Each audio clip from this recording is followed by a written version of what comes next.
Infibulation. It's a word not many people are familiar with, but for millions of women and girls in Africa, it represents a painful reality. Infibulation is the most severe form of female genital mutilation, or FGM, a practice deeply rooted in cultural tradition, but one that causes untold harm to the women who endure it. Female genital mutilation, or FGM, refers to the practice of cutting or removing parts of the external female genitalia for non-medical reasons. There are 4 main types of FGM, and today we're focusing on the most severe form. Infibulation, also known as Type 3 FGM. Infibulation involves the removal of the clitoris, the labia minora, and often the labia majora.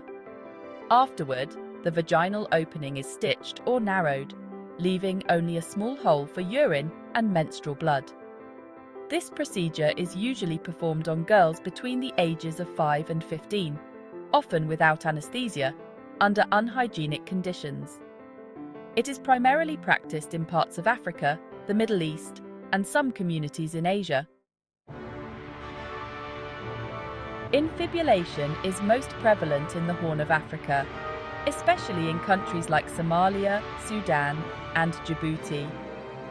In these regions, it is seen as a rite of passage, marking a girl's transition into womanhood and ensuring her purity for marriage. It's what our mothers did, and their mothers before them. It's how we protect the dignity of our daughters. Despite these deeply held beliefs, it's important to note that infibulation is not required by any religion. Although it is often practiced in Muslim-majority regions, Islamic scholars widely agree that FGM is not mandated by Islamic law. There is no basis for FGM in Islam. It is a cultural practice, not a religious one, and it must be stopped. The health consequences of infibulation are severe and lifelong. Immediately after the procedure, girls can suffer from extreme pain, excessive bleeding, infections, and even death. Doctor. Women who have been infibulated often experience chronic urinary and menstrual issues. They are also at risk of complications during childbirth, such as prolonged labour, which increases the risk of maternal and infant mortality. In some cases, women must undergo de-infibulation, where the scar tissue is reopened, either for childbirth or because of the immense pain they endure over time. This adds to the emotional and physical trauma. Infibulation is a violation of fundamental human rights. It denies women and girls their right to health, security, and physical integrity. It is recognized globally as a form of gender-based violence and torture. UN spokesperson.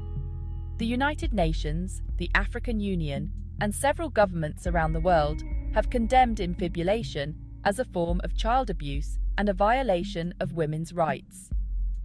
Many countries have passed laws banning the practice, but enforcement remains a major challenge.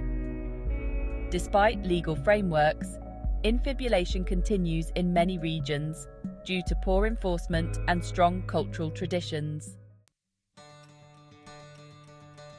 Thankfully, progress is being made.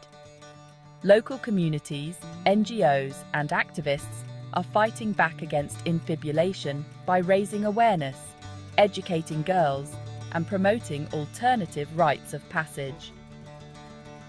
Activist. We go door to door, talking to mothers and fathers about the dangers of infibulation. It's slow work, but change is happening. Organisations like Tostan in West Africa and the Orchid Project are empowering communities to abandon the practice by offering education and supporting women's rights. However, the road to ending infibulation is not easy. In many rural areas, Poverty, lack of education, and deep-seated traditions make it difficult to break the cycle.